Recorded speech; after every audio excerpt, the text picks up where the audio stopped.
है, आए बैठे घंटा 2 घंटा सुन के चले गए, लेकिन ये ज्ञान जल्दी समझ में नहीं आता। समझ में क्यों नहीं आता? कारण क्या है? क्योंकि आज तक इतना अज्ञान इस दिमाग में जा चुका है, इतना अज्ञान हमारे अंदर भर चुका है कि हम उस अज्ञान को ही ज्ञान मान के बैठ गए। और अब जब असली ज्ञान आया है तो वो समझ में नहीं आता। इस कारण इस ज्ञान का लोग विरोध करने लग जाते हैं, लेकिन उनको नहीं पता कि यही वो ज्ञान है जिससे सबका कल्याण होगा। केवल हिंदू का नहीं, केवल मुसलमान का नहीं, केवल सिख का नहीं, केवल ईसाई का नहीं, सारे जगत का, पूरे विश्व का कल्याण इसी मूल ज्ञान से होगा। इसके अलावा ये दुविधा हमेशा मन में बनी रहती है। कब तक? जब तक हमारे सत्संग आप सीरियल वाइज ना सुन लो। एक नंबर से आप सत्संग सुनना शुरू करोगे। मैंने इसीलिए सत्संग के पीछे जो नाम दिया जाता है उसमें सीरियल वाइज लिख रखा है। 1 number, 2 number, 3 number, 4 number, 5 number. तो करना क्या है? सीरियल वाइज सत्संग सुनने हैं। जब आप 1, 2, 3, 4, 5, 6 करते हुए सत्संग को सुनना शुरू करोगे और जो वाणियों के प्रमाण हैं, जो संतों ने प्रमाण दिए हैं, वाणियां हमारे लिए लिखी गई हैं, रटने के लिए, गाने के लिए नहीं, वाणियां गा गा के पैसा कमाने के लिए नहीं, वाणियां गा गा के पाठ पूजा करवाने के लिए नहीं कि तुम 50-50 हजार के पाठ करवाओ उन वाणियों के द्वारा। फ्री में लिख के गए वो हमारे लिए, हमें मार्गदर्शन करने के लिए, हमें रास्ता दिखाने के लिए। ये हमारे कमाई का जरिया नहीं है कि वाणियां पढ़ ली और उससे पैसे कमाने लग गए। ये वाणियां हमें उस मार्ग की तरफ जाने का इशारा करती हैं जहां पर पहुंच के हमारी मुक्ति होगी। एक एक वाणी में वो गुप्त भेद छुपे हुए हैं जो हमें तब समझ में आते हैं जब आप हमारे सत्संग को सुनेंगे। जब सीरियल वाइज सुनते चले जाएंगे और वाणियों के भेद आपको समझ में आने लग जाएंगे, फिर आपके सामने कोई भी ग्रंथ रख दिया जाए, आप 1 मिनट में समझने लग जाओगे ये वाणी कहां की बात कर रही है, ये ज्ञान कहां का दिया जा रहा है। क्योंकि ज्ञान केवल एक नहीं है कि आप कहोगे केवल एक ही ज्ञान है। हर वाणी में 3 प्रकार के ज्ञान दिए जाते हैं: जीव अवस्था, शिव अवस्था और पीव अवस्था। यानी एक ही स्कूल में तुम्हें ऐसा नहीं है कि एक ही किताब पढ़ रहे हैं सारे बच्चे। छोटे से लेके बड़ा बच्चा एक ही स्कूल में पढ़ेगा। जैसी छुट्टी होगी देखो कितने कितने साइज के बच्चे निकल रहे हैं। कोई छोटा सा बच्चा निकल के आ रहा है, छुट्टी हो गई, छुट्टी हो गई। कोई मध्यम साइज का निकल के आ रहा है और कोई बड़ा बच्चा निकल के आ रहा है। पढ़ एक ही स्कूल में रहे हैं, लेकिन क्या उनकी किताबें एक हैं? नहीं है। LKG वाला LKG की किताब लेके बैठा है, 5वीं वाला 5वीं की किताब पढ़ रहा है, 10वीं वाला 10वीं की पढ़ रहा है, 12वीं वाला 12वीं की पढ़ रहा है, लेकिन स्कूल एक ही है। नाम पूछो कौन सा स्कूल है? सरस्वती शिशु मंदिर, लेकिन क्लास अलग अलग है। इसी प्रकार ये जो ज्ञान है संतों ने हमें दिया है, ये पाठशाला तो एक ही है, लेकिन इसमें लेवल अलग अलग है। कोई जीव अवस्था का ज्ञान है, कहीं शिव अवस्था का ज्ञान है, कहीं पीव अवस्था का ज्ञान। तो जैसी जिसकी बुद्धि है वैसी अवस्था का ज्ञान लेके वो बैठ गया। जिसको जीव अवस्था का ज्ञान समझ में आया उसने जीव को ही परमात्मा बता दिया कि कुछ नहीं है, जब संसार में जीव ही जीव है। बस जीव को जान लो यानी परमात्मा को जान लो। जिसको शिव अवस्था का ज्ञान आ गया वो शिव को पकड़ के बैठ गया कि कुछ नहीं है, शिव ही सत्य है। और जिसे पीव का ज्ञान समझ में आ गया वो पीव अवस्था को जान जाएगा। जो परम अवस्था है उसके आगे कुछ नहीं है। इसीलिए बोला बहुबंधन में बांधया एक बेचारा जीव, और केवल छूटे आपने जो न छुड़ाए पीव। अब जीव और पीव को जब तक हम समझ नहीं गए तब तक ये वाणियां रट रट के कुछ होने वाला नहीं है मेरे भाई, कुछ होने वाला नहीं है। तो हमने क्या करना है? हमने पीव अवस्था को जानना है। कैसे जान पाएंगे? जब आप हमारे सत्संग सीरियल वाइज सुनना शुरू करेंगे, बिना किसी मतभेद के, बिना किसी लाग लपेट के, बिना किसी पक्षपात के, जो बताया जा रहा है ध्यान से सुनते चले जाओ, अपने आप ही निबेड़ा होना शुरू हो जाएगा। तो आज का सत्संग इसी आधार पे किया जाएगा कि क्या है जीव, क्या है शिव और क्या है पीव। जैसे ये बात आपको समझ में आ जाएगी, आपको अपने आप समझ में आने लग जाएगा कि आपको कैसा गुरु मिल गया है, क्योंकि ज्ञान इन्हीं तीनों के इर्द गिर्द घूम रहा है। जीव वाला जीव को पकड़ के बैठ गया, शिव वाला शिव को पकड़ के बैठ गया और पीव वाला पीव को पकड़ के बैठाएगा। किसको पकड़ने से हमारा कल्याण होगा, आज के सत्संग में आपको अच्छे से समझ में आ जाएगा। तो आज का सत्संग शुरू करने से पहले परमात्मा के नाम पे जयकारा लगाएंगे और फिर सत्संग शुरू करेंगे।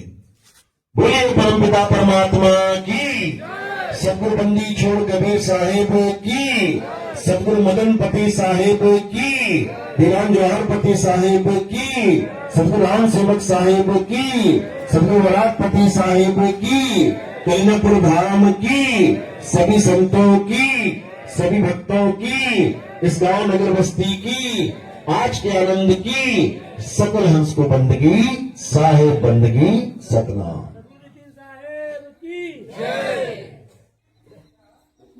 तो कबीर साहब तीनों प्रकार का ज्ञान हमें समझाते हैं। उन्होंने कोई कमी नहीं छोड़ी। अपने ग्रंथों में तीनों प्रकार का ज्ञान समझाते हुए क्या बताते हैं कि एक जीव, एक शिव और एक पीव, इन तीनों को समझ जाओ तो तुम्हें खुद समझ में आने लग जाएगा कि आखिर हमारा इस इंसान जन्म का उद्देश्य क्या है। किसी के साथ कोई मतभेद नहीं है, किसी के साथ कोई झगड़ा नहीं है, किसी के साथ कोई ऊंच नीच वाला काम नहीं है।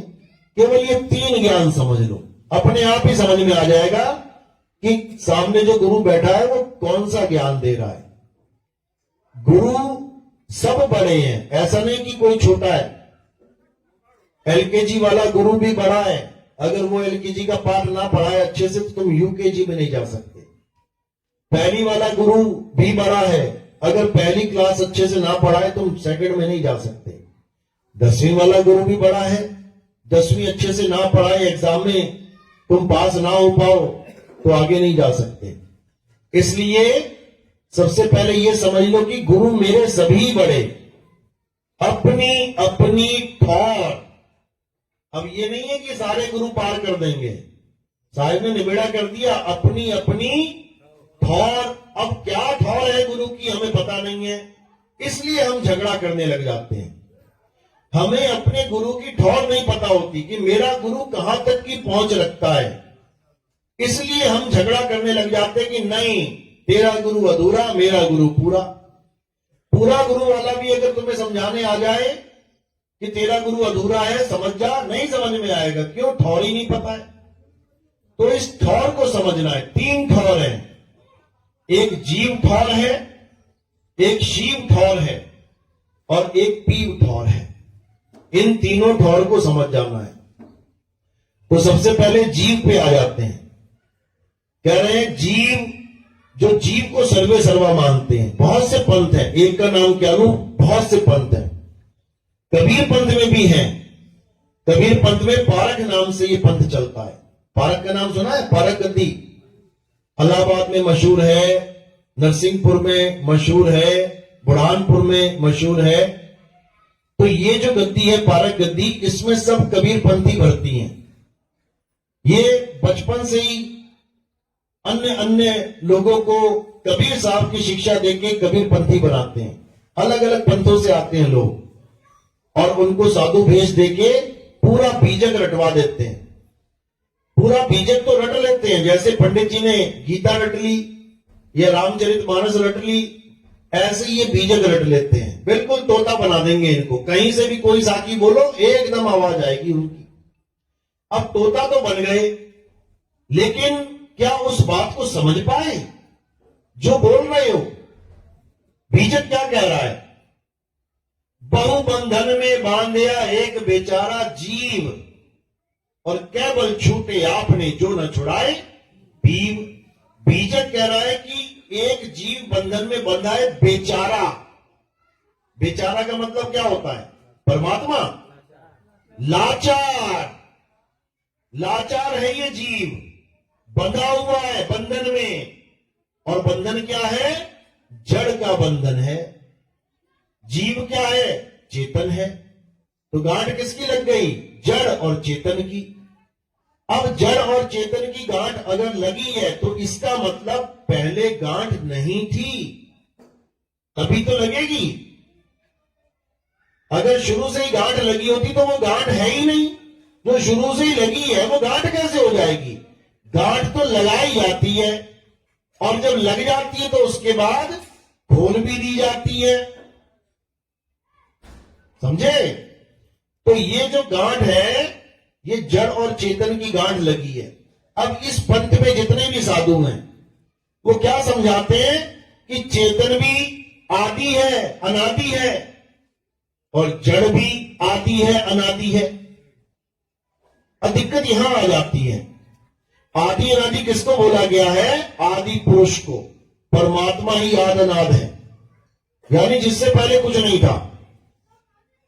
तो परमात्मा एक है, एक समझ में आता है। यानी अगर जड़ या चेतन में से एक को अनादि आदि कह देते समझ में आ जाती बात।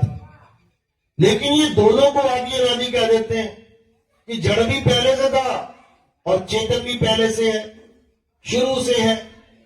अगर जड़ और चेतन दोनों शुरू से है तो फिर अंत तक साथ ही रहेंगे। जब दोनों शुरू से हैं तो इनमें से अंत किसी का हो ही नहीं सकता। अंत उसका होता है जिसकी शुरुआत होती है। जो पैदा होगा वही मरेगा, और जो पैदा ही नहीं हुआ उसकी मौत कैसे होगी? तो जड़ और चेतन दोनों को आदि अनादि कहने वाला ये जो पंथ है, दुर्भाग्य से ये कबीर पंथ है।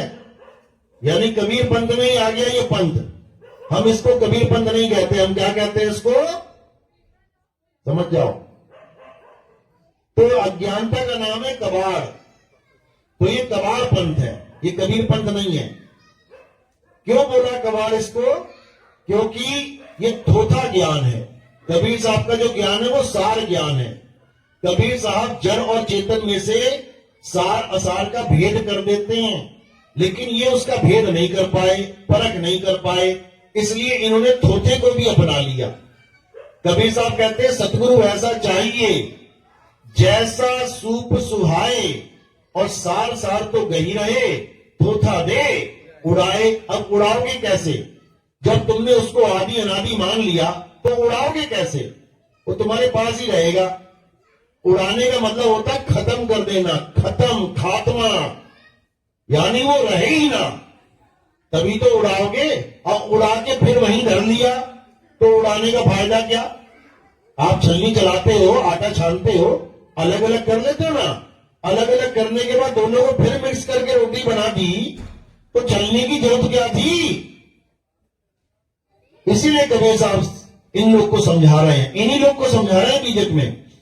भाई रे दो जगदीश कहां से आया, और कहो कौन बार आया। और ये पढ़ भी रहे हैं इस वाणी को, भाई रे दो जगदीश कहां से आया, यानी दो सत्ताएं आदि अनादि कैसे हो गई, और बगा भी रहे हैं। इतना दुर्भाग्य है इस जीव का कि कबीर साहब की अनमोल वाणी को पढ़ने के बाद भी समझ नहीं पा रहा कि आखिर मैं बोल क्या रहा हूं। अब कबीर साहब ने इसी बीजक में जीव अवस्था का खंडन किया है कि जीव बिना शब्द के तेरी मुक्ति नहीं हो सकती। क्या बोल रहे हैं? बीजक बतावे वित्त को जो दिन गुप्ता होए, और ऐसा शब्द बता जीव को बूझे बिरला कोय। अब कबीर साहब ने जो बीजक नाम रखा इस ग्रंथ का, बीजक का मतलब क्या होता है? बीज नहीं होता। बीजक का मतलब होता है गुप्त धन को खोजने वाला यंत्र। कई लोग सोना खोजते हैं, एक रॉड सी पकड़ी होती है हाथ में, आगे गोल सा पॉइंट होता है, उसको खोजते खोजते देखते हैं कि जहां भी सोना होता है वहां वो बजने लग जाता है, टी टी टी टी। और जमीन के नीचे सोना है लेकिन हाथ में बीजक है, यंत्र है, तो गुप्त धन मिल जाएगा। तो कहते हैं बीजक बतावे वित्त को, जो धन गुप्ता होए, ऐसा शब्द बता जीव को, बूझे बिरला कोई। यानी इस जीव की मुक्ति कैसे होगी? ऐसा शब्द बता जीव को। यानी अगर तू पूरा गुरु है तो इस जीव को ऐसा शब्द बता दे जिससे इसकी मुक्ति हो जाए। अब वो शब्द क्या है? उस शब्द का नाम क्या है? वो ये पढ़ तो रहे हैं लेकिन पढ़ने के बाद भी नहीं समझ पा रहे हैं। उस शब्द का नाम क्या है? सार शब्द। सार शब्द ये पढ़ तो रहे हैं दिन रात, वाणी पढ़ते हैं, क्या लिखा है वाणी में? सार शब्द गई बाची हो, मानो एतबारा, अक्षर पुरुष पेड़ निरंजन हवा की डारा। अब पढ़ तो रहे हैं दिन रात, लेकिन इनसे कोई पूछे कि सार शब्द नाम की कोई चीज होती है तो क्या कहते हैं? सार शब्द नाम की कोई चीज नहीं होती। बिल्कुल सिरे से खारिज कर देते हैं। खारिज क्यों करते हैं? कारण क्या है? वो एक कहानी सुनिए ना, अंगूर खट्टे हैं, सुनी ना? एक लोमड़ी होती है, मजे से जा रही होती है और देखती है एक बेल में अंगूर लटके होते हैं, बढ़िया एकदम पीले पीले एकदम पके हुए। अब सोचती है कि ये अंगूर अगर मुझे मिल जाए तो क्या बात है, आनंद ही आ जाए। अब लगती है छलांग मारने। अब छोटी सी लोमड़ी कहां छलांग मार पाएगी इतनी ऊंची? एक मारती है, दो मारती है, 50 मारती है, 100 मारती है, थक जाती है, फिर चल पड़ती है वहां से और क्या कहती है? अंगूर खट्टे हैं। क्यों कहती है? कारण क्या है? क्या कारण है? क्योंकि अपने मन को समझाना है। मन को समझाना तो सोने नहीं देगा ये। जैसे मदन साहब को सोने नहीं दिया इसने। मदन साहब अष्टांग योग सिद्ध थे, अष्टांग योग सिद्ध। ये ध्यान समाधि उमाधि सब करके छोड़ चुके थे, वो खत्म था खेल, सिद्ध हो चुके थे। जब उन्होंने कबीर बीजक पढ़ी और जब उन्होंने ये लाइन पढ़ी कि सार शब्द गही बाची हो, मानो एतबारा, भाई साहब नींदें उड़ गई उनकी, नींदें उड़ गई, सब कुछ छोड़ दिया, जंगल में चले गए कि परमात्मा अगर है तो आके मुझे सार शब्द का भेद बताए, नहीं तो ये है तलवार और ये है गर्दन। आज भी खरौना आश्रम में वो तलवार पड़ी हुई है जो मदन साहब अपनी गर्दन पे रख चुके थे काटने के लिए। 7 दिन तक आंख बंद करके बैठ गए कि परमात्मा आए और मुझे सार शब्द का ज्ञान बताए। बाकी संतों को बताया तो मुझे भी बताए। अटल भक्ति करी, 7 दिन तक उठे ही नहीं, और जब उठे तो रख दी गर्दन पे तलवार की परमात्मा नाम की कोई चीज नहीं है। तो जब तलवार रख दी तो कबीर साहब आए वहां पे और उनको ज्ञान, सार शब्द का ज्ञान समझाया। ये वाणी कहां दर्ज है जो उनकी आपस में बात हुई? ये बड़ैया गद्दी से एक ग्रंथ प्रकाशित है, सन 1986 में ये प्रकाशित हुआ था। ग्रंथ का नाम है अभिनंदन। ग्रंथ का नाम अभिनंदन क्यों रखा गया?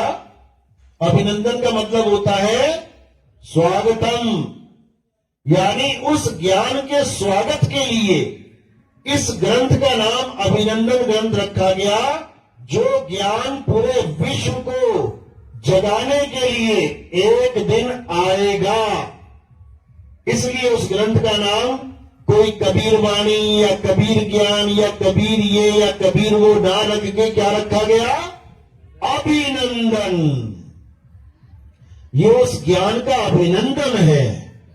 उस अभिनंदन ग्रंथ में कबीर साहब और मदन साहब की वार्ता है, जिसमें कबीर साहब मदन साहब को सार शब्द का पूरा ज्ञान समझा रहे हैं और बता रहे हैं कि मदन, इस सार शब्द के बिना एक भी जीव बचने वाला नहीं है।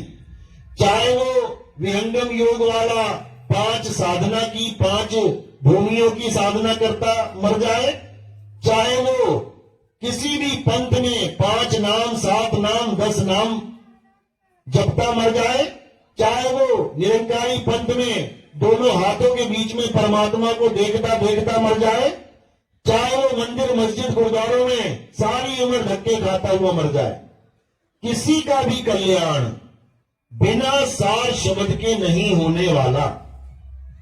तो मदन साहब ने कहा, भाई फिर ये सार शब्द गुरुजी कैसे मिलेगा सबको, कैसे प्राप्त होगा, कैसे आप सबके पास जाओगे?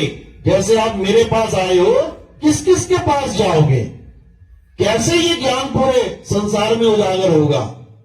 तब मदन साहब को कबीर साहब ने क्या समझाया कि उसकी चिंता तुम मत करो, उसकी चिंता किसी को करने की जरूरत नहीं। एक ऐसा समय आएगा जब पूरे विश्व में, पूरा विश्व, ये यूपी एमपी हरियाणा नहीं है, पूरा विश्व यानी Japan, Singapore, Italy, France, America, Canada, Greece, Lithuania, Dubai, Oman, जितने भी देश तुम्हें दिखाई दे रहे हैं, ये सब देशों में ज्ञान फैल जाएगा। अब ये कैसे फैलेगा? उस समय तो ये मुमकिन नहीं था, ना कोई मोबाइल थे, ना कोई इंटरनेट था। साधु महात्मा बेचारे पैदल जाते थे, जहां गांव में बैठ गए वहां ज्ञान दे दिया। जो नहीं गांव तक पहुंच पाया, भले पड़ोसी गांव का क्यों ना हो, उसको नहीं मिलेगा, आगे बढ़ गए। तो उन्होंने बोला कि एक ऐसा समय आएगा जब ये ज्ञान पूरे संसार में छा जाएगा। क्या बोला उन्होंने? कहते चौथी गद्दी होई अवतारा, ताका चरित्र विदित संसारा, मेरी बात साच कर मानो, मदन बात अपने मन मानो, चौथी गद्दी का विस्तारा, डंका बाजी सब संसारा, हम उनके सिर बैठब आई, और वहां से पार कोई नहीं पाई, सार शब्द मुख करब पसारा। कहते सारी दुनिया का पसारा, सारी दुनिया में सार शब्द का पसारा इस मुंह से कर लेंगे। इसका मतलब ये नहीं कि कोई सार शब्द मुंह से बोलने वाला जाप मंत्र है, बिल्कुल नहीं।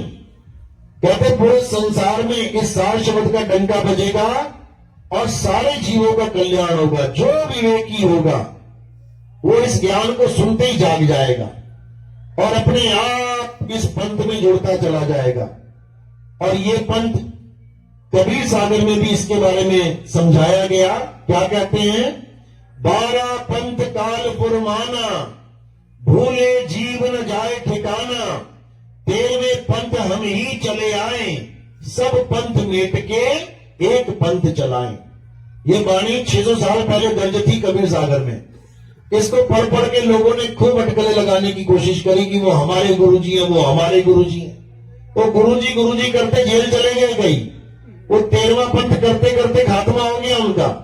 लेकिन कोई समझ नहीं पाया कि 13वां पंथ होता क्या है और कैसे ये उजागर होगा। तो कबीर साहब वहां पर भी कह रहे हैं कि 13वें पंथ हम ही चले आए। उन्होंने ये नहीं कहा कि किसी और को भेजेंगे। जो लोगों को भ्रमित करते हैं कि कबीर साहब तो नहीं आए इस बार, मुझे भेज दिया है, ऐसा नहीं है। अगर कृष्ण जी ने कहा कि मैं आऊंगा द्वापर में तो आएंगे, अगर राम जी ने कहा मैं आऊंगा त्रेता में तो आएंगे। समझ लो, इसी प्रकार बोला गया कि कल्कि अवतार आएंगे तो आएंगे। उसमें कोई ये नहीं कह सकता इस बार कल्कि अवतार नहीं आए, अपने छोटे भाई को भेज दिया। ऐसा नहीं होगा, वो आएंगे तो आएंगे। और कल्कि अवतार उनके लिए घोड़े पे बैठे तलवार पकड़े कल्कि अवतार है जो देह के पुजारी हैं, जो काया के पुजारी हैं। संतों की भाषा में कल्कि अवतार का नाम क्या रखा गया है? निकलंक राया, निकलंक राया। और जो कल्कि अवतार होंगे निकलंक राया, उनके नाम में झलक जाएगा तुम्हें, याद रखना। नी कलंक राया, ये वाणियों में दर्ज है, नितिनदास नहीं बोल रहा है। उसके नाम में तुम्हें दोनों शब्द मिल जाएंगे जब भेद जानोगे कि कहते क्या है नी कलंक को। नी कलंक का मतलब होता है जिसमें कोई कलंक ना हो। किसमें कलंक नहीं होगा? काया में कलंक लग जाता है। काया में तुम कितनी कलंक लगा लो। नी कलंक का मतलब है जिसमें कलंक ना लग पाए। और नी कलंक क्या है? आत्मा ही नी कलंक है। कलंक किसमें लगता है? जो 3 गुणों में आ जाता है, जो रजोगुण सतोगुण तमोगुण में आ जाता है, यानी पैदा होने वाला, पलने वाला और नाश होने वाला जो भी है उसमें कलंक लग जाता है। लेकिन जो 3 गुणों से परे है उसमें कभी कलंक नहीं लगता। वो तत्वों से परे है, इसलिए उसे नी तत्व बोला गया है। वो शब्दों से परे है, इसीलिए उसे नी शब्द बोला गया है। वो इंद्रियों से परे है, इसलिए उसे इंद्रियतीत बोला गया है। वो मन और माया से परे है, इसलिए मनोतीत मायातीत बोला गया है। लेकिन ये कोई समझ नहीं पाता और उठा के कल्कि अवतार को फिर वही घोड़े पे बैठा देते हैं। तो ये ज्ञानियों का कल्कि अवतार अलग है और अज्ञानियों का कल्कि अवतार अलग है। जैसे कृष्ण जी, ज्ञानियों के कृष्ण जी अलग हैं और अज्ञानियों के कृष्ण जी अलग हैं। अज्ञानियों के कृष्ण जी के 2 हाथ 2 पैर 2 आंख कान नाक मुख बाल और खाल हड्डी और मांस है, खून और पसीना है। ये अज्ञानियों के कृष्ण जी हैं। और ज्ञानियों के कृष्ण जी वो देह नहीं है, वो अजन्मे हैं। उनका कभी जन्म और मरण नहीं होता। और ये लिखा भी है गीता में, ये मत सोचना नितिनदास बोल रहा है। गीता में साफ लिखा है, जो लोग मुझे नर रूप में मानते हैं, नर यानी आदमी, जो मुझे नर रूप में मानते हैं वो अज्ञानी मेरे असली स्वरूप को नहीं जानते। अब बता दो कौन सा बाबा है कृष्ण भगत जो कृष्ण जी को नर रूप में नहीं मानता और राधा को नारी रूप में नहीं मानता? एक भी दिखा दो तुम।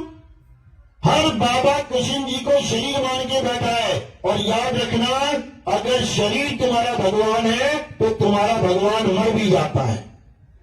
कृष्ण जी के पैर में क्या लगा था? तेल लगने के बाद क्या हुआ था? मृत्यु। अगर तुम्हारा कृष्ण भगवान शरीर है तो शरीर को मारने वाला बड़ा वाला भगवान वो बहेलिया है। क्योंकि हम मरने वाले को छोटा और मारने वाले को बड़ा मानते हैं, तभी तो रावण को छोटा और राम को बड़ा मान रहे हैं। राम ने रावण को मारा, कृष्ण ने कंस को मारा, तो बड़ा कौन हुआ? राम और कृष्ण जी। तो जिसने कृष्ण को मारा वो कृष्ण से भी बड़ा हो गया। तो अज्ञानियों का कृष्ण शरीर है और ज्ञानियों का कृष्ण अजन्मा आत्मा है। इसी प्रकार नी कलंक राया वो अजन्मा आत्मा है। हमारे गरीबदास जी महाराज कलम तोड़ महिमा गाते हैं नी कलंक राया की। मैंने कई बार डाला भी है यूट्यूब पे, ध्यान से देखना कितना समझाने की कोशिश कर रहे हैं। और कुछ कबीरपंथी हमें समझाते हैं कि भाई तुम तो कल्कि अवतार की बात कर रहे हो, ये तो काल का अवतार है। तुम नहीं हो काल के अवतार क्या? तुम भी तो काल ही के अवतार हो। कैसे? काल का काम होता है खाना, खा जाना। तुम नहीं खाते क्या? सुबह से शाम तक क्या खा रहे हो? किसी ना किसी जीव को ही खा रहे हो। तो तुम भी काल ही के अवतार हो। क्योंकि काया नाम ही काल का है, काया काल ही है। देव निरंजन सकल शरीरा, कामे भ्रम भ्रम रहल कबीरा। काया नाम ही काल का है, काया से परे दयाल का नाम है।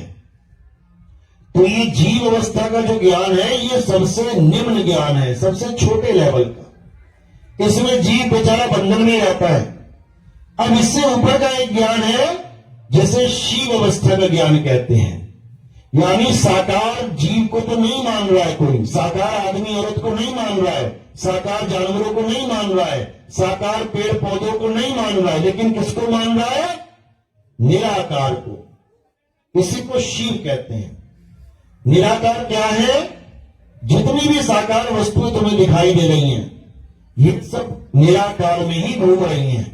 यानी दोनों हाथों के बीच में ये जो गैप है, तुम पूरे आसमान तक ले जाओ चाहे इसे, तुम्हारे मेरे बीच में जो गैप है, जो स्थान, रिक्त स्थान है, खाली स्थान है, उसे निराकार कहते हैं। निरंकारी पंथ में इन्हीं दोनों हाथों के बीच में खाली स्थान दिखा के क्या बताया जाता है कि यही परमात्मा है। अब बेचारा ये जीव जो वैसे ही अज्ञानी है, ऊपर से गुरु भी ऐसा मिल गया, वो इसी को परमात्मा मान लेता है और उसको देख देख के कहता रहता है, धन निरंकार मैं तेरी शरण, मैनू बख्श ले, यानी मुझे बख्श लो। अब ये नहीं समझ में आ रहा इसको कि ये निरंकार में ही तो सारे खात्मे चल रहे हैं, सारी तबाही, सारे जितने भी आप देखोगे भूचाल, जितने भी देखोगे, कोई सुनामी, जितना भी तुम देखोगे, कोई तबाही मच रही है, वो कैसे मच रही है? इसी निराकार में मच रही है। किसको बख्श लिया उसने? बता दो किसी को बख्शा हो तो? अरे जो गुरु निरंकारी है उसको नहीं बख्शा इसने, वो भी गोलियां लग लग के मरे हैं, उनके भी एक्सीडेंट हो गए, किसमें मरे? इसी निराकार में मरे। तो ये परमात्मा कैसे हो गया? बिल्कुल नहीं, ये तो तुम्हारी मदद तक नहीं कर सकता। तुम किसी कुएं में गिर जाओ, खाली कुआं वाले, पानी ना हो उसमें, चारों तरफ तुम्हारे परमात्मा है, निराकार है, उसको बोलो जरा मुझे निकाल दे, निकल जाओगे क्या? यानी तुम ऐसे परमात्मा की शरण में आ गए हो जो तुम्हारी बात भी नहीं सुन सकता, जो तुम्हारी मदद भी नहीं कर सकता। और तुम किसी आदमी से कह देना, चलता हुआ आदमी कोई कुएं के ऊपर खड़ा हो, देख रहा हो तुम्हें, उसको कहो भैया निकाल दे, तुम्हें निकाल लेगा वो, तुम्हें बाहर निकाल लेगा। तो निराकार तो खड़ा देखता रहा और निकालने वाला कोई और हो गया। इसका मतलब उस निराकार से भी कोई बड़ा है। अब केवल साकार मत मान लेना उसको कि वो आदमी साकार है इसलिए उसने मुझे निकाल लिया। साकार तो लाश भी है, साकार तो लाश भी है। जब लाश गिर पड़ती है किसी की तो क्या वो साकार नहीं है? साकार है। तो ना निराकार निकाल पाएगा ना साकार निकाल पाएगा। अगर वो लाश है तो निकालने वाला कौन था? आत्म तत्व। आत्म तत्व की वजह से ये लाश जिंदा हुई पड़ी है और ये किसी को भी निकाल सकती है। इस आत्म तत्व को जानना है, इस आत्म तत्व को पता करना है कि क्या है। ये साकार और निराकार दोनों से न्यारा है, दोनों से। इसीलिए कबीर साहब ने बोला साकार निराकार दोनों से न्यारा और जानेगा कोई जानन हारा। ये सबके बस की बात नहीं है कि जीव और शिव का ज्ञान समझ में आए। इसी शिव को ब्रह्म कहते हैं और इसी साकार को जीव कहते हैं। ये साकार बना बैठा है और ब्रह्म निराकार बना बैठा है। इसीलिए ये लोग इसको ब्रह्म ज्ञान कहते हैं, लेकिन भूल जाते हैं कि ब्रह्म से भी परे कुछ है। और वो क्या है? पार ब्रह्म। ब्रह्म से परे क्या है? पार ब्रह्म। अब ये क्या है? साकार का भी पता लग गया, निराकार का भी पता लग गया, लेकिन ये पार ब्रह्म क्या है? ये किसी के समझ में नहीं आ। तो पार ब्रह्म कह लो, परम ब्रह्म कह लो, परम आत्मा कह लो, ये सब उसी के पर्यायवाची नाम है।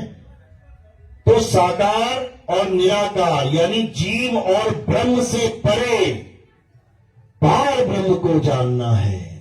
और जब पार ब्रह्म को जानने वाला गुरु तुम्हें भेद समझाएगा तभी तुम पार ब्रह्म को जान सकते हो, नहीं तो तुम्हारे बस की बात नहीं है कि तुम पार ब्रह्म को जान पाओ।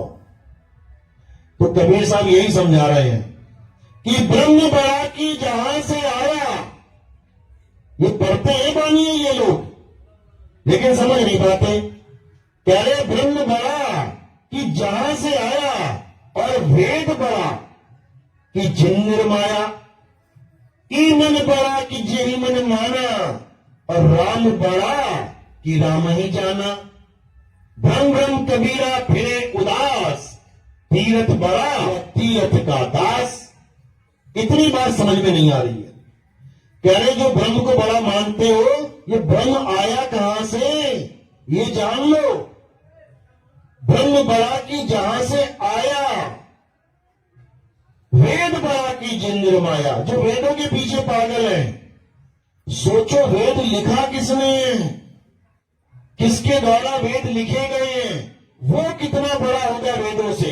उसने 4 वेद लिखे, वो 5वां भी लिख देता। जिसने 4 लिखे वो 10 भी लिख देता। तो लिखने वाला बड़ा है, लिखी जाने वाली चीज नहीं। ब्रह्म बड़ा की जहां से आया, वेद बड़ा की जिन निर्माया, ई मन बड़ा कि जेहि मन माना, राम बड़ा कि राम ही जाना। वो मन बड़ा है जो कहते हैं जी मन पे कोई काबू नहीं पा सकता, मन ऐसे मन वैसे। कहते वो मन बड़ा या वो मन बड़ा जो काबू हो चुका है, जो लग चुका है लाइन में। ई मन बड़ा कि जेहि मन माना, और राम बड़ा कि राम ही जाना। वो राम बड़ा है जिसको तुमने लिख दिया दीवार पे, या वो बड़ा है जो उसको लिखने के बाद जान रहा है कि मैंने क्या लिखा है। यानी लिखने वाला बड़ा है और लिखी जाने वाली चीज छोटी है। जिसने लिखा है वो मिटा भी सकता है, अभी तुम लिख के मिटा दो। तो ये वो राम नहीं है लिखा और मिटे जाने वाला, जिससे कल्याण होगा। कौन सा राम है? जिसके लिए कबीर साहब गुरु ग्रंथ साहब में कहते हैं, अंग नंबर 340 पढ़ो। क्या कह रहे हैं? ओंकार आदि में जाना, लिखे और मिटे ताही न माना। ओंकार लखे जो कोई, और जिन ये लखा सो बिरला कोई। कहते मैं उसको नहीं मानता जो लिखे और मेटे में आ जाता है। यानी लिखने मेटने में क्या आता है? 52 अक्षर, 52 अक्षरों के नाम ये लिखने मिटने में आ जाते हैं। तुम राम लिखो, राम मिटा दो। तुम वाहेगुरु लिखो, वाहेगुरु मिटा दो। तुम गॉड लिखो, गॉड मिटा दो। तुम कबीर लिखो, कबीर मिटा दो। तुम कुछ भी लिखो, कुछ भी मिटा दो। तो लिखने और मिटने वाला खेल ये कबीर साहब का नहीं है। गणिता जी महाराज समझाते हैं, 52 अक्षर लेख राम रंग होरी हो। समझा रहे हैं कि 52 अक्षर क्या है? लेख है। लेख मतलब लिखी जाने वाली चीज। जैसे हम कहते हैं बड़ा सुंदर लेख लिखा है तुमने, अब कहां लिखा है? कागज पे। किससे लिखा है? कलम से। तो कह रहे कागज कलम कलेस राम रंग होरी हो। यानी ये कागज पे लिखे जाने वाले सारे नाम जो ग्रंथों का सहारा दिखा दिखा के, ग्रंथों का सहारा ले लेके, ये जितने भी गुरुआ लोग हैं ये तुम्हें दिखाते ग्रंथों में, देखो ये मंत्र यहां लिखा है, यही मंत्र जपना है। देखो ये गायत्री मंत्र यहां लिखा है, यही जपना है। देखो ये राम राम यहां लिखा है, यही जपना है। और कबीरपंथी, देखो ये लिखा है कबीर कबीर, यही जपना है। ये सब अज्ञान है। ये 52 अक्षरों का खेल है। ये कागज कलम कलेश है। तो कह रहे हैं 52 अक्षर लेख राम रंग होरी हो। कागज कलम कलेश राम रंग होरी हो। वो अक्षर या में ना ही राम रंग होरी हो। इन 52 अक्षरों में वो परमात्मा का अक्षर नहीं है। परमात्मा का आदि अक्षर, आदि नाम इन 52 अक्षरों में नहीं है। गुरु ग्रंथ साहब 343 पेज नंबर पे क्या लिखा है, बिल्कुल क्लियर। क्या कहते हैं, 52 अक्षर जोड़े आन, सज्ञान अक्षर एक पहचान। बिल्कुल क्लियर कर दिया कि जितने भी ये गुरु बैठे हुए हैं, इन लोगों ने क्या बना लिया ड्रामा, 52 अक्षरों को जोड़ जोड़ के, तोड़ तोड़ के, जोड़ जोड़ के, तोड़ तोड़ के दुनिया भर के नाम बना लिए। एक राम जी को ही मानने वाले अगर 100 गुरु हैं और उनके पास तुम नाम लोगे, तुम्हें 100 अलग अलग नाम पकड़ा देंगे। एक कृष्ण जी को मानने वाले अलग अलग गुरु हैं, तो तुम्हें उसी कृष्ण जी के अलग अलग नाम पकड़ा देंगे। कोई कहेगा हरे कृष्णा जप लो, कोई कहेगा हरे श्यामा जप लो, कोई कहेगा हे मधुसूदन जप लो, कोई कुछ जप लो, कोई कुछ जप लो। आखिर इतने नाम कहां से आ गए इन लोग के पास, इन 52 अक्षरों की वजह से। अब करना क्या है, इनसे 52 अक्षर खींच लो, इनसे 52 अक्षर छीन लो। अब बताओ तुम्हारे पास कौन सा नाम है। अभी समझ में आ जाएगा सबको कि क्या लेके बैठे हैं। तो कबीर साहब समझा रहे हैं, 52 अक्षर जोड़े आन, सज्ञान अक्षर एक पहचान। सत्य का शब्द कबीरा कहे, पंडित होए सो अनपाए रहे। पंडित जन को एवं व्यवहार और ज्ञानवंत को तत्व विचार। यानी जो असली ज्ञानी होगा वो इन नामों के चक्कर में नहीं पड़ेगा, वो तत्व विचार, वो तत्व ज्ञान को जानेगा कि आखिर किस तत्व के नाम है ये सब। जल, वाटर, नीर, तोय, पानी। जो अज्ञानी होगा वो इसमें से एक एक नाम चुन लेगा जपने के लिए कि मुझे प्यास लगी है मैं वाटर जप लूं, मुझे प्यास लगी है मैं पानी जप लूं, मुझे प्यास लगी है मैं जल जप लूं। लेकिन जो तत्व ज्ञानी होगा वो क्या कहेगा, भैया नाम नहीं चाहिए, तत्व चाहिए, पानी चाहिए, नाम नहीं चाहिए। जो अज्ञानी जीव होता है वो गुरु से नाम लेके घर बैठ जाता है जाके और सोचता है अभी ये नाम जपूंगा तो कभी न कभी पानी मिल जाएगा। मूर्ख है वो, मूर्ख, महामूर्ख, जो नाम जपने से तत्व की प्राप्ति की आस लगा के बैठा है कि मैं राम जपूंगा तो राम मिल जाएगा, राधे जपूंगा तो राधे मिल जाएगी, ओम नमः शिवाय जपूंगा ओम नमः शिवाय मिल जाएगा, अल्लाह करूंगा अल्लाह मिल जाएगा, वाहिगुरु करूंगा वाहिगुरु मिल जाएगा। इतना सस्ता सौदा बना लिया इन लोगों ने। लेकिन कबीर साहब क्या कह रहे हैं, अरे मैं तो कहां ढूंढ रहे बंदे, मैं तो तेरे पास में, ना मैं जप में, ना मैं तप में, ना एकांत निवास में, खोजी हो तुरंत मिल जाऊं एक पल की तलाश में। अरे कहे कबीर सुनो भाई साधो, मैं तो हूं विश्वास में। कबीर साहब ये समझा रहे हैं कि ये जप तप छोड़ दो, भगवानों का, अल्लाह गॉड वाहिगुरु का नाम जपना छोड़ दो और क्या करो, अपनी सूरत को शब्द से जोड़ लो। लेकिन ये वो शब्द नहीं है जो 52 अक्षरों के द्वारा बनाया जाता है, जो 52 अक्षरों के द्वारा अस्तित्व में आता है, ये वो शब्द नहीं है। अरे 52 भी पैदा नहीं हुए थे, 52 को पैदा करने वाला भी पैदा नहीं हुआ था। कौन? इंसान। ये शब्द तब भी था, ये तब भी था और ये इंसान खत्म हो जाएगा, 52 अक्षर खत्म हो जाएंगे, ये तब भी रहेगा। इसी को बाबा नानक ने बोला, आद सच जुगाद सच है भी सच, नानक होसी भी सच। यानी ये 52 अक्षरों का खेल नहीं है कि वाहिगुरु जप लिया। अगर ये वर्णमाला में से 4 अक्षर निकाल दिए जाए, वाह हा गा रा, तो मंत्र ही नहीं है, उच्चारण हो सकता वाहिगुरु। अक्षर को पैदा करने वाले ने अक्षर को, जिसने अक्षरों की खोज करी, अगर ये 4 अक्षर ना खोजता, वाह हा गा रा, या फिर ये 2 अक्षर नहीं खोजता, रा मा, या ये 3 अक्षर नहीं खोजता, आ ला हा, तो बताओ कहां से नाम लेके आते तुम? राम का, अल्लाह का, वाहिगुरु का कहां से लेके आते? ये अक्षर खोज दिए गए तो तुमने नाम रख लिए। यही कबीर साहब समझा रहे गुरु ग्रंथ साहब में कि 52 अक्षर जोड़ो यार। इस इंसान ने 52 अक्षर जोड़ के दुनिया भर के नाम रख लिए। अब एक होता है कि प्रेम में आके नाम रख लेना। अपने बच्चे का नाम तुमने रख लिया, गुड्डू, गुड्डा, लल्ला, प्यारा, लड्डू, लेकिन एक उसका असली नाम भी होता है ना भाई। अब वो एयरपोर्ट पे जा रहा है तो उसको पूछा जा रहा है तुम्हारा क्या नाम है? मेरा नाम तो लड्डू है। क्यों? मेरे पापा मुझे लड्डू कहते हैं। चलेगा क्या उसका नाम? नहीं चलेगा।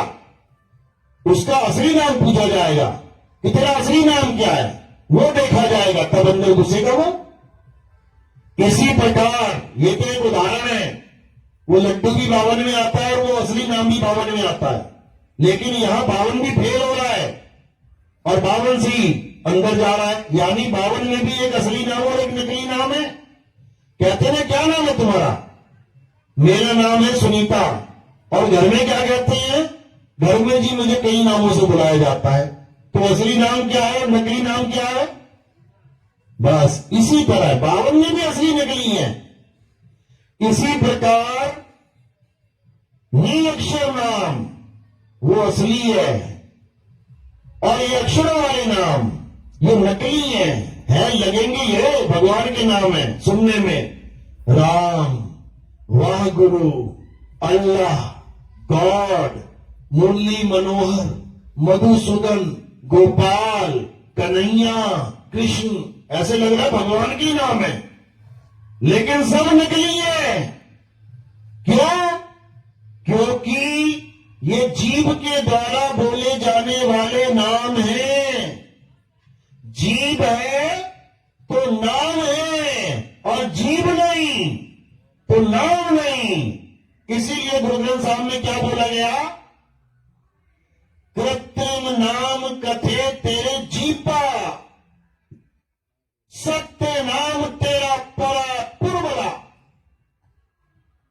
कहते हैं हे प्रभु,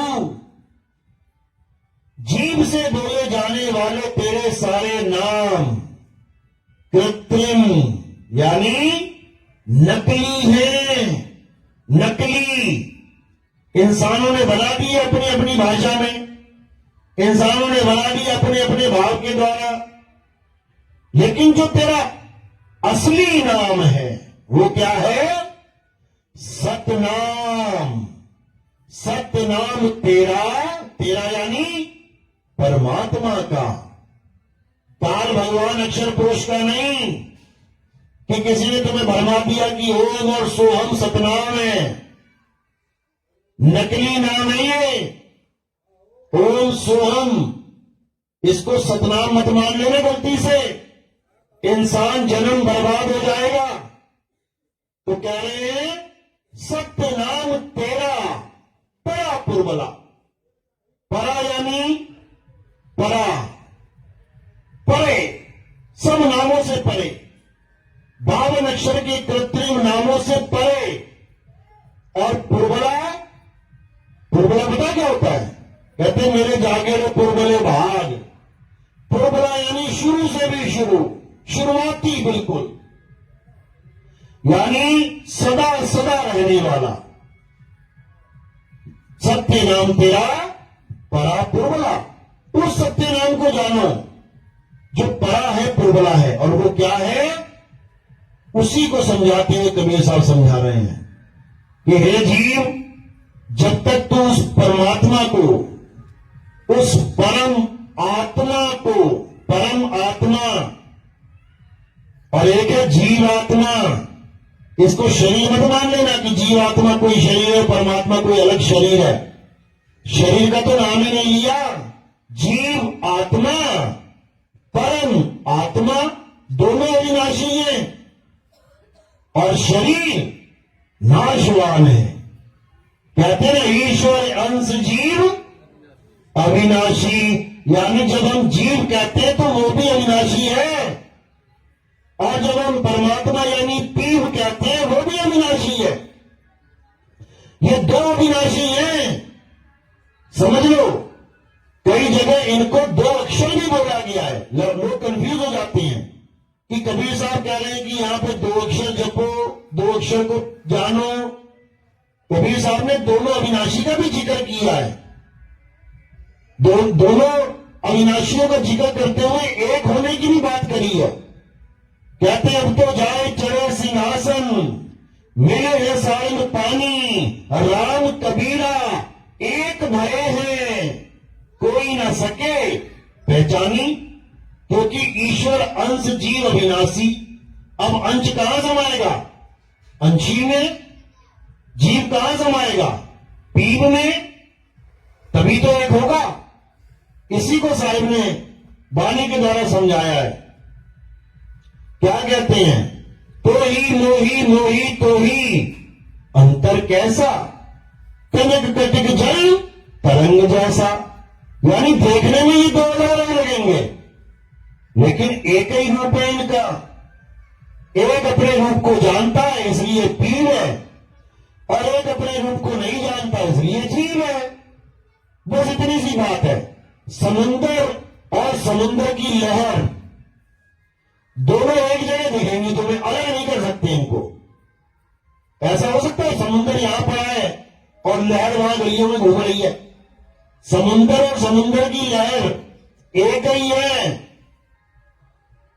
बस भेद क्या है कि एक अचल है और एक चलायमान है।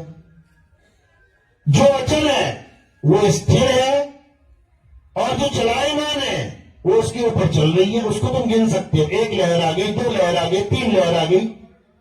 लेकिन वो समुंदर ही है कब? जब वो चल से अचल हो जाए। इसी अचल को पीव कहते हैं और इसी चलने वाले को जीव कहते हैं। बस इतना समझ लो। तो क्या करना है? ऐसी बंदगी करनी है कि ये जीव कैसे ही जगदीश हो जाए। तो कह रहे हैं कोटि तो ब्रह्मा भय और कोटि भय ईश, साहिब तेरी बंदगी से ये जीव हुए जगदीश। यानी तेरी बंदगी से ये जीव जगदीश हो जाएगा। इस बात को मानने को भी तैयार नहीं है कई लोग। जो ये वाणियां गा गा के सुना रहे हैं, वही इस वाणी को मानने को तैयार नहीं है कि नहीं नहीं नहीं, जीव कभी जगदीश नहीं हो सकता। कारण क्या है? कारण ये है कि वो कभी जीव से जगदीश हो ही नहीं पाए। कारण ये है, क्या बेटा कभी बाप नहीं बन सकता? बन सकता है, लेकिन जो कभी बाप बना नहीं वो कभी इस बात को नहीं मानेगा।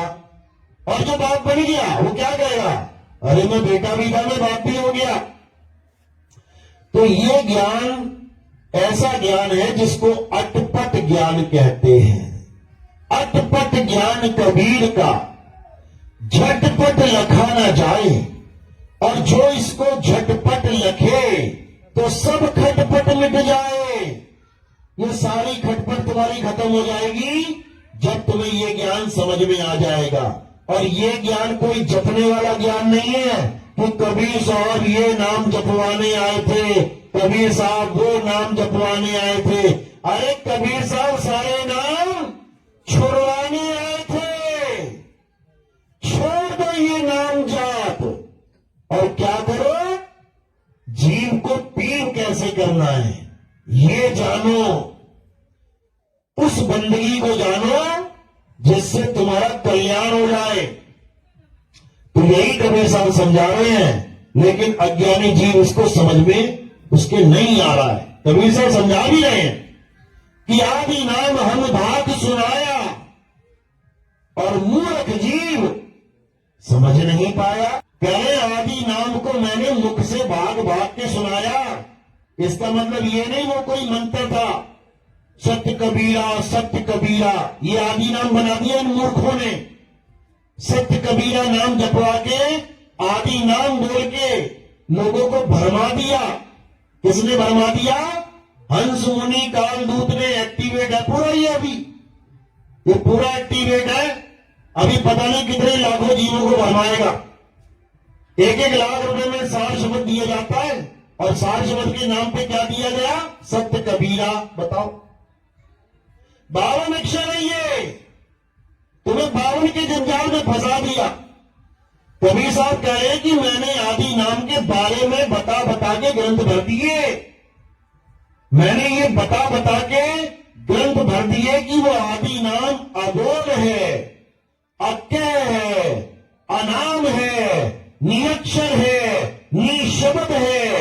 कितनी जगह देखोगे, हर जगह उन्होंने निशब्द निअक्षर का भेद समझाने की कोशिश करी, लेकिन ये मूर्ख जीव समझ नहीं पाया। तो अब क्या समझना है? आदि नाम को समझना है। आदि नाम यानी 52 अक्षरों से परे तुम्हारा सत्य स्वरूप, वही आदि नाम है, वही निज नाम है। क्या है निज नाम? सत्य स्वरूप। सत्य स्वरूप ही तुम्हारा निज नाम है। वाणी में गाया नहीं कबीर साहब ने, लेकिन ये अज्ञानी गा तो लिए, समझ नहीं पाए। क्या गाया? कहते हैं सत्य स्वरूपी नाम साहिब का, सो निज नाम हमारा। अब बताओ, सत्य स्वरूपी नाम साहिब का, कौन से साहिब का नाम सत्य स्वरूपी है और कौन से साहिब का नाम तुम्हारा नाम है? अगर सत्य स्वरूपी साहिब का नाम सत्य कबीर है तो तुम्हारा नाम भी क्या होना चाहिए? सत्य कबीर, क्योंकि दोनों एक हैं।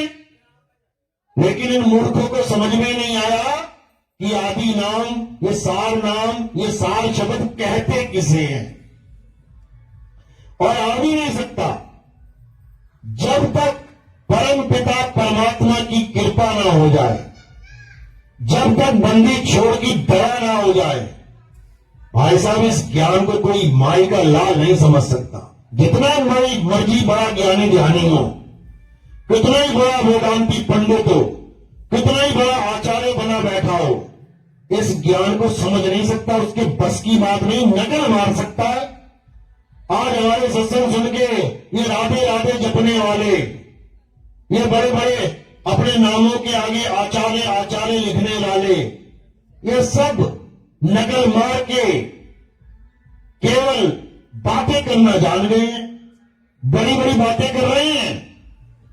लेकिन जब इनसे पूछ ले कोई कि अचल है क्या, अचल अवस्था कहते किसे हैं, अचिंत है क्या, अचिंत कहते किसे हैं, जमीन निकल जाएगी पैरों से। लेकिन लोग बातों का हलवा खाने में आनंद लेते हैं कि क्या बात कही है, क्या बात। अब उसको कही का अनुभव है कि नहीं ये नहीं पता, लेकिन क्या बात कही है। अरे कही बात तो सुन सुन के तुम कह लो, कितनी देर लगती है। किसी ने रसगुल्ला खा के कहा वाह मजा आ गया, तुम कह लो बिना रसगुल्ला खाए वाह मजा आ गया।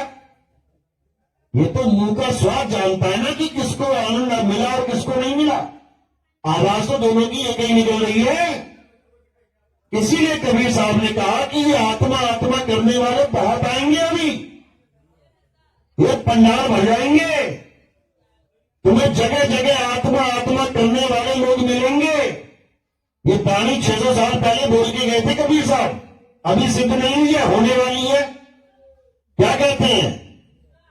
कबीर आत्म ज्ञान का पड़ा नगर में शोर, और पूछो कैसी आत्मा तो देते दांत निपोर। ये वाणी भविष्य के लिए बोली गई थी, ये वाणी उस समय के लिए नहीं थी। उस समय तो आत्मा को जानता ही कोई नहीं था। हिंदू मंदिरों में उलझा पड़ा था, मुसलमान मस्जिदों में। ये आत्मा का ज्ञान इस समय के लिए बोला गया है जब हमारे सत्संग सुन सुन के ये कोई आचार्य, ये कोई वृंदावन में बैठे हुए पीले कपड़े पहन के राधे राधे जपने वाले आज तुम्हें समझाने में लगे हैं, तू परमात्मा का अंश है, तू अविनाशी है, तू आत्मा है। अरे आत्मा है तो क्या करे, राधे राधे जपे क्या? अगर वो आत्मा है तो क्या राम राम जपे? अगर वो आत्मा है तो क्या अल्लाह अल्लाह करे, वाहिगुरु वाहिगुरु करे? अरे वो आत्मा है तो अपने स्वरूप को जानिए। अगर वो आत्मा है तो इस काया से परे अपने सत्य स्वरूप को जाने। अध्याय 3 17वां श्लोक, ये नहीं बोला गया कि हे अर्जुन तू राधे राधे जप, हे अर्जुन तू राम राम जप, हे अर्जुन तू हरे कृष्णा कर। क्या बोला गया?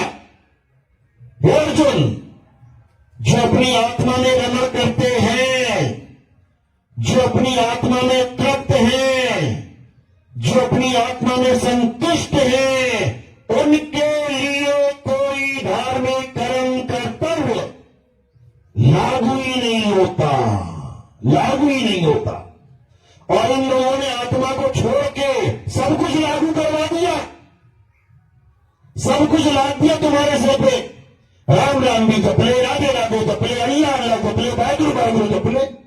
मंदिर चला जा, मस्जिद चला जा, गुरुद्वारे चला जा, चर्च चला जा, पूजा कर ले, पाठ कर ले, हवन कर ले, यज्ञ कर ले, ये कर ले, वो कर ले, बस आत्मा को मत जान जाना। क्यों? अगर आत्मा को जान गया तो हमारा धंधा बंद, धंधा चौपट हो जाएगा।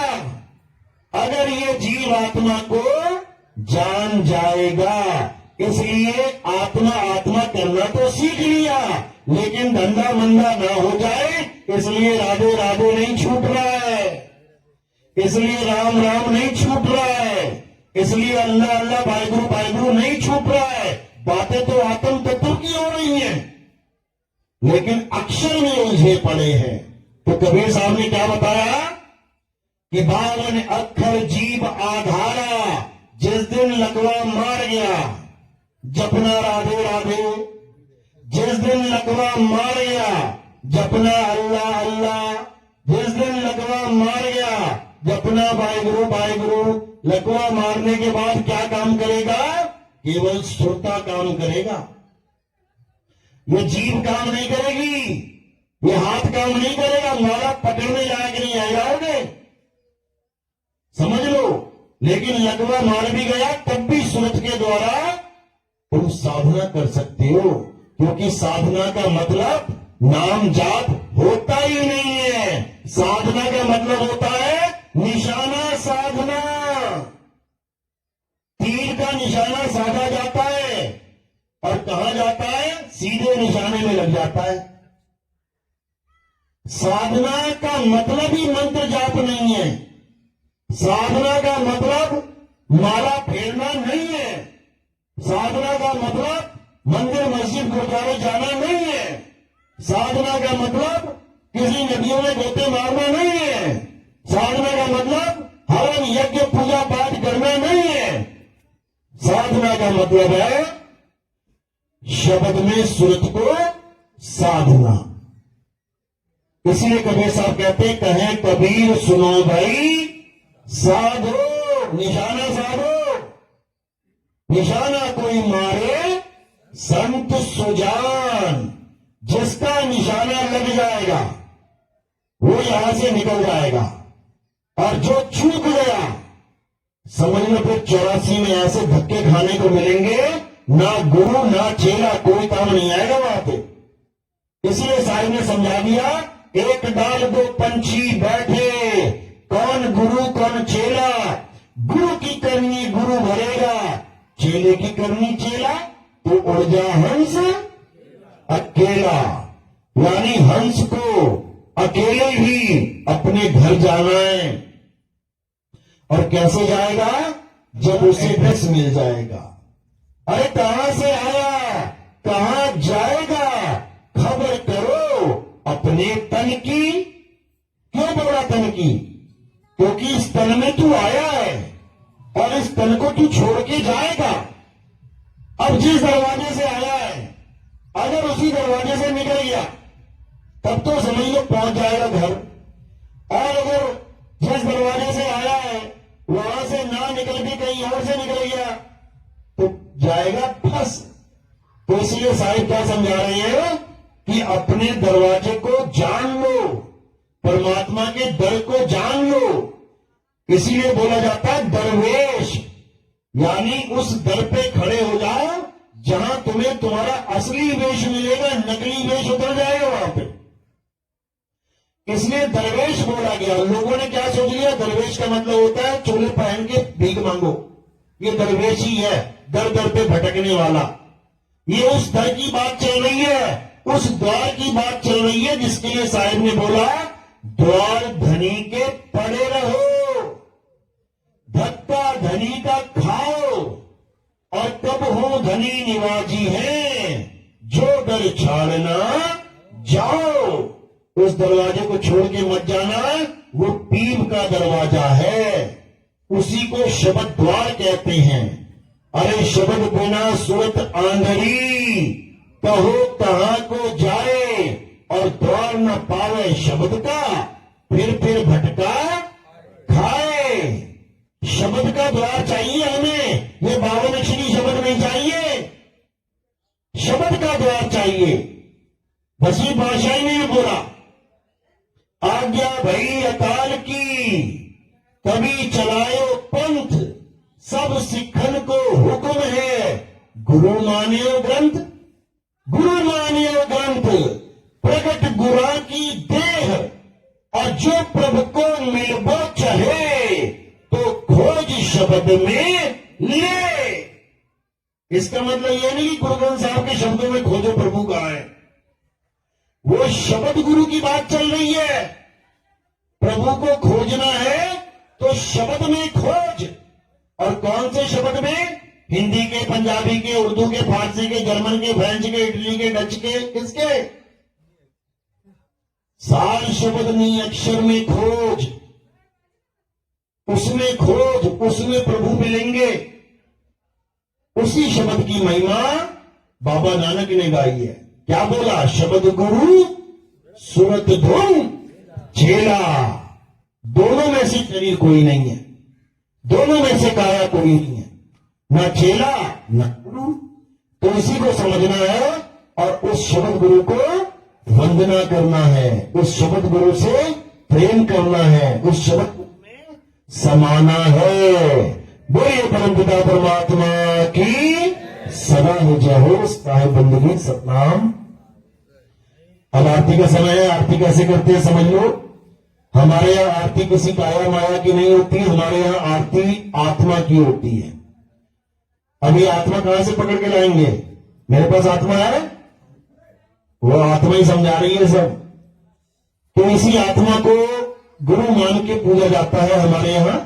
हमारे यहाँ अविनाशी की पूजा होती है, नाशवान देह की नहीं।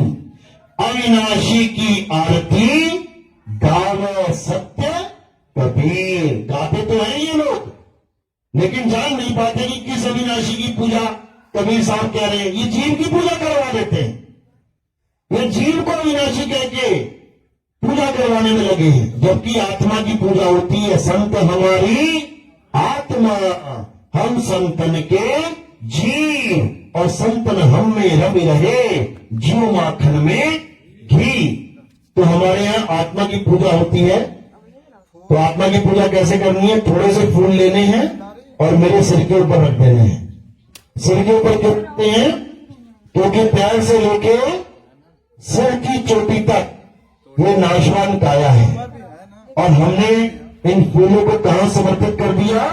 काया से परे। जब काया से परे कर देते हैं इसको, तो ये आत्मदेव के चरणों में समर्पित हो जाते हैं, ये शब्द गुरु के चरणों में समर्पित हो जाते हैं।